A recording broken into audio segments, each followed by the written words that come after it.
What's up, guys? Ian here with Club Salty Aquatics, and have a little issue. Last episode that you saw was me kind of showing you and rounding up what was going on with the fish and stuff. I woke up this morning, this is the day after, and have a little bit of an issue, and we're going to go ahead and address it. So, let's take you around to the tank, show you what's going on, and show you how to take care of it if this happens to one of your fish. So, now that I've scared all the fish away, one of these yellow tangs that I have is got some kind of issue with either a swim bladder or an intestinal thing.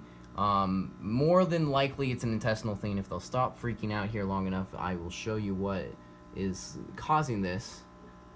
This is not a real common thing, but it can happen to any fish. Yellow tangs, due to their diets being mostly algae and stuff that they pick, sometimes they can get sediment and stuff in their stomachs and cause blockages. So we're going to be quiet here for just a second and see if I can't get these guys to stop so I can show you.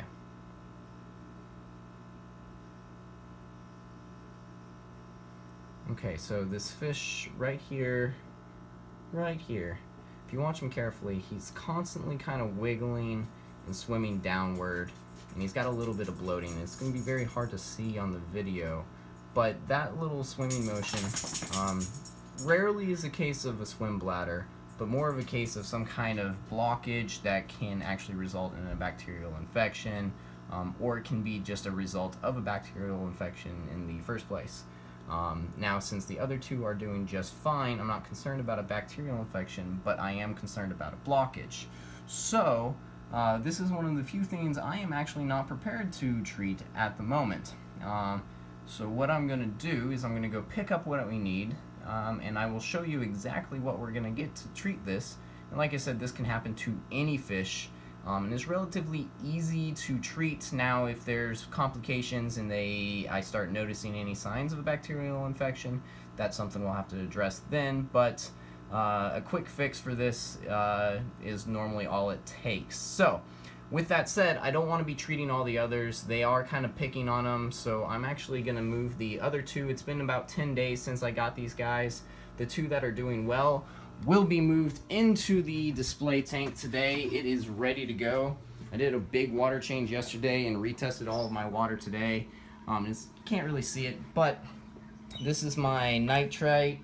It's at 0. This is my nitrate, which you will see grow slowly, but I'm at 2 parts per thousand, very, very low. With my regular water changes, that will go away. And then my ammonia, it's at 0 or just barely above 0, if any, not enough to be concerned. pH, salinity, and temperature are all identical to the tank, so it's a good time to go ahead and add the 2 tangs that are healthy. As far as the third one, it will be dosed and treated for the next 3 days or so, and we will see how he does, and hopefully we'll be able to be introduced into this tank shortly after. So, without any more delay, we're going to go ahead and swing over and get what we need at the grocery store, and then I will be back and show you what we got and what we're going to do to treat. Okay, so we just got back to the grocery store, and I've got what we need to treat them. But before we treat the one that is having an issue, we need to remove the other two. The other two are fine, and I want to go ahead and put them into the tank. Like I said earlier, the tank is ready for them, and I rather only... Jesus, Soro, calm down. I rather only treat the one fish that is needing it and not subject to the other fish to anything that they don't need to be. And now our treatment is something that's naturally occurring. We're just increasing this a level over what natural seawater will have or what the salt mix will have, and it will help over time.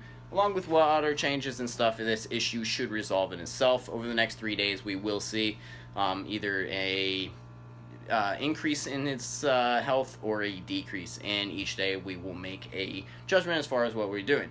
So, what am I going to do now? I'm going to go net the 2 fish that are doing good, get them acclimating very briefly. Everything's very close to the same between the 2 tanks, so I'm going to get them acclimated and get them into the tank. So we'll watch the releasing process of those 2 tanks, and then we'll talk about the actual procedure for treating the 3rd tank. So give me a second, let me get everything set up, and I will be right back.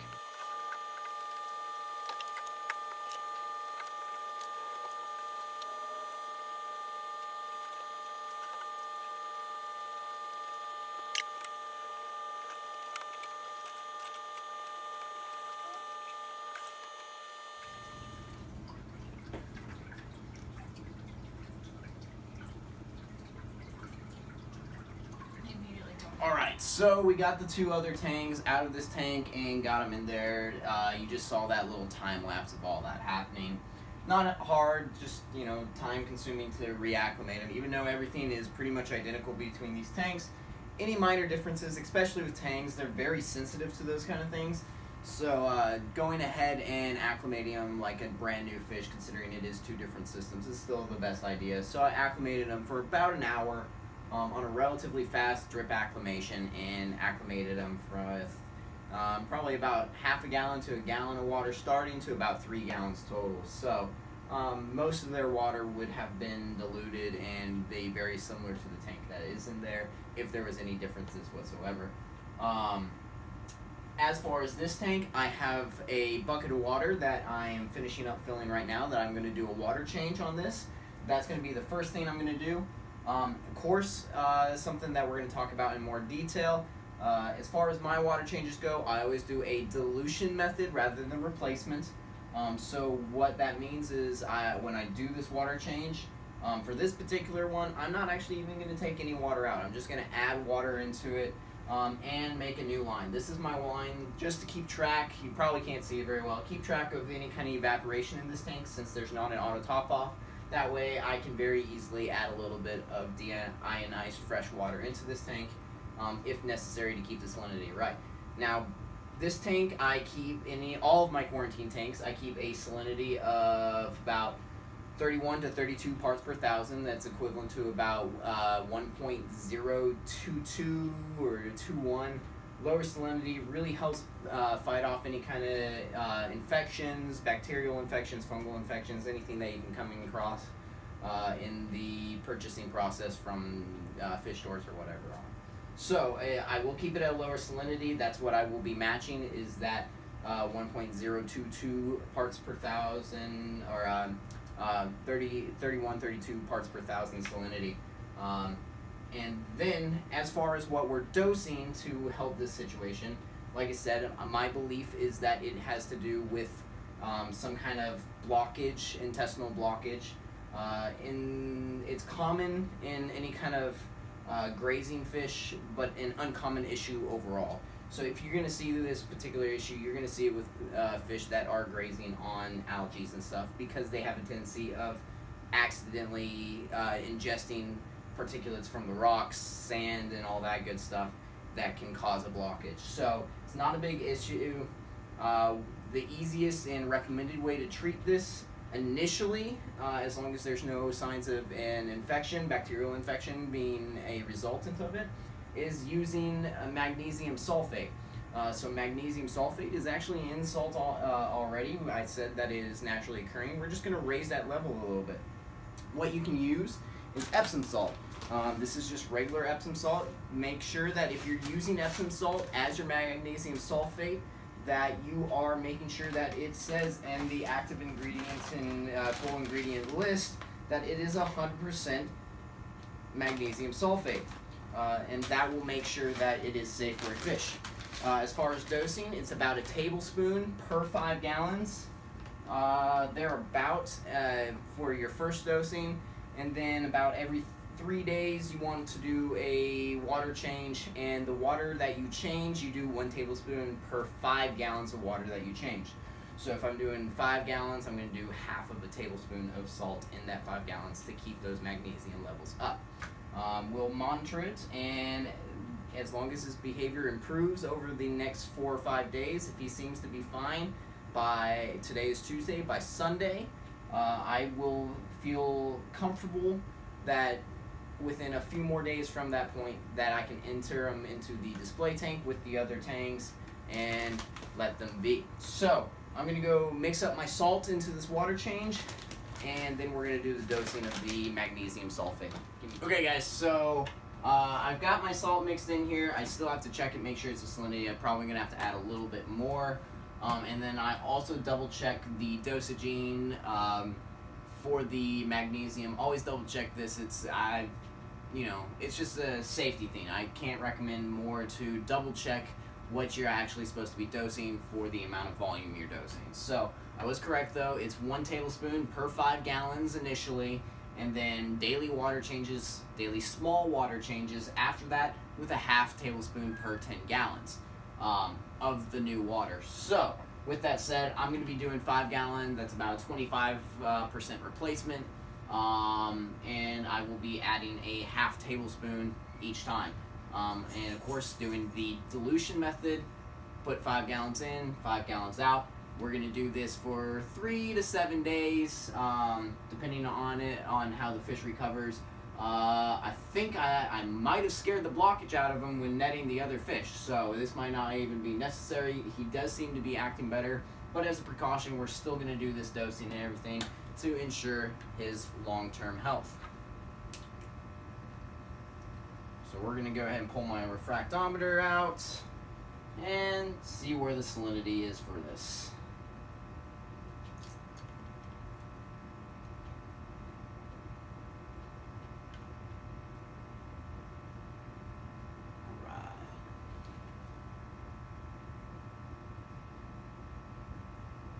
And we are considerably low, so I am going to have to add quite a bit more salt. I'm actually using a different salt than I normally do, so as far as the amount that I've been putting in and stuff, it's still kind of up in the air. Not real precise yet.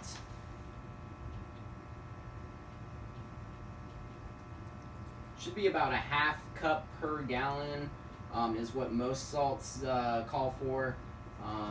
I think that's what this salt is as well.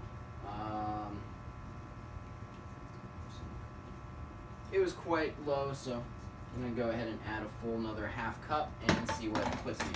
Trying not to open up another bag. I get boxes of salt, and they come in like 6 or 7 individual 20-pound bags. So it makes easy when I'm doing my large water changes, because one full bag of that makes up 40 gallons of water, I believe. Right around 40. It puts my salinity right where I like it, which is just a little low, that 35 parts per thousand. 33 to 34 is my target. Especially for fish-only systems. When I start introducing corals and stuff, we'll probably bring that up a little bit to that 35 parts per thousand, but it's not necessary, it just kind of depends. It's a personal preference. Okay, so I have the salinity just a little bit above what the salinity is in the tank, which is fine. That is sitting at 29 parts per thousand. This is at 31 parts per thousand, so 31, 32. So they will average out very, very nicely together. I am not concerned about that difference in salinity. The fish will do just fine with the water change, no issue. But it's time to add the Epsom salt. So, of course, I didn't bring a knife. Oh wait, yes I did. Got it.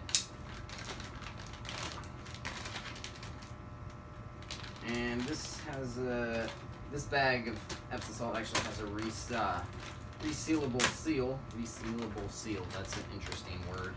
Resealable seal. So, anyways, go ahead and crack this open. Now, as far as how much water I have in the tank and what I'm having here, this is approximately about 4 gallons. That's approximately about 18 or 19 gallons. Yeah, we'll say 18 or 19. So we're gonna dose the tank for a total of 25 gallons, minus half a tablespoon. So 25 gallons, that would be a total of 5 tablespoons, 1 tablespoon per 5 gallons. I'm using a half tablespoon measure, so that means we'd have to do 10 half tablespoons. But to prevent any kind of overdosing, which with magnesium sulfate, it's not going to hurt them, and it's not going to do any damage if you overdose it. So it's not a huge concern, but we're going to do 9 half tablespoons in the water that we're doing a water change with to dose the tank. So, and we're not doing heaping scoops or anything, we're doing level scoops. What's up, bud? Right, this boy. Aw. Hey. Go. I'm recording right now. He wants to be there too. How much do you put in there? Doing 9 tablespoons, or half tablespoons. I had a full tablespoon if you wanted. 4. I'm doing half tablespoon so I can, you know, undershoot it a little bit. 5. Come on. Have to be a part of everything. 6. Oh yeah. 7. 8. 9. Wait, I said 9. I wasn't going to do the 10th one. Good thing I remembered, because you guys aren't here to tell me that I'm doing too much. But, so we got the half tablespoons, so 4.5 tablespoons of Epsom salt in there. Get that closed up. And once again, we're going to mix this up, get it fully dissolved. Now, one thing that I've been very fortunate with is the way I have my RO unit and everything set up. The water that comes out of it is typically about 83, 84 degrees because it's tapped into my hot water line. So by the time it runs its cycle through my RO unit and it sits around while I'm mixing it, it comes down to about 78, 79 degrees, which is right where I like to keep my tanks. It means I don't have to use heaters or anything to warm the water unless it's sitting for long periods of time. So this water is actually still a little bit warmer than the water in this tank, maybe by like half a degree. Not noticeable by touch, but when I was checking it with a thermometer, it was just a tad bit off. So I think I got everything dissolved. Yep, got everything dissolved. So what I'm going to do now is I'm going to bring us up back to the tank shot, and I am going to dump this in.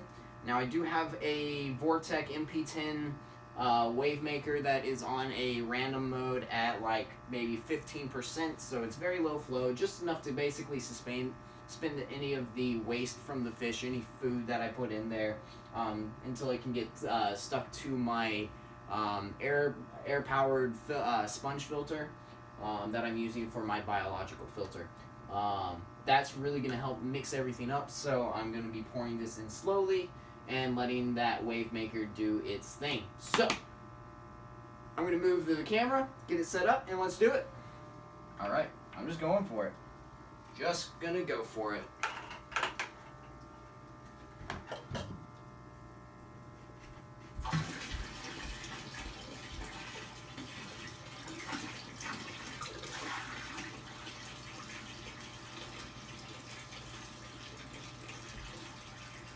And I'm just trying to do it nice and slow, nice and steady.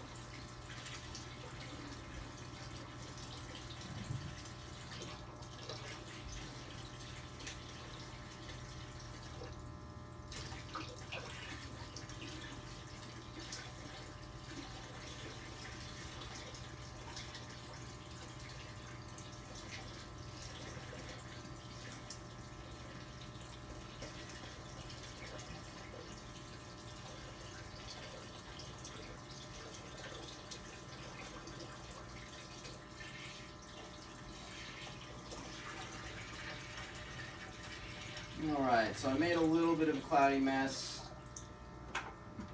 but that is done. Probably should have gone a little slower, but I can see the tank, his respiration hasn't been sped up or anything, so he's just fine. Now, I want to address one thing about this tank. There is sand in the bottom of it. It's not my preference for a quarantine tank, but when I tore this tank down, this used to be my old display tank. When I tore this tank down, I never dug the sand out. And then when the water evaporated, it turned into a giant hard shell. And I scraped and scraped for like 35 minutes before I just had to get the fish into the tank and get this tank filled up with water. So I got as much of the sand out as I can, but there was still a little bit left. So after these fish are out, the tank will be drained completely again. I will get all of that sand out of here, and we will be approaching a more permanent quarantine technique, because I don't want to continue using this tank. I would prefer using either 10 or 15 gallon aquariums that I can have individual fish quarantined individually, so I can monitor them each in their own system and only treat the ones that I have to, so I wouldn't run into a situation like today where I had to pull fish that are doing fine out to prevent them from any additional stress from a treatment that they didn't need. So, with that out of the way, that's all we're going to do. We're monitoring this fish over the next few days. I'll come at you with some updates. Don't forget to hit that subscribe button, turn notifications on, hit that thumbs up if you enjoyed this video, leave a comment down below if you have any questions, comments, or concerns, and I will see you guys next time here at Club Salty Aquatics. Take it easy.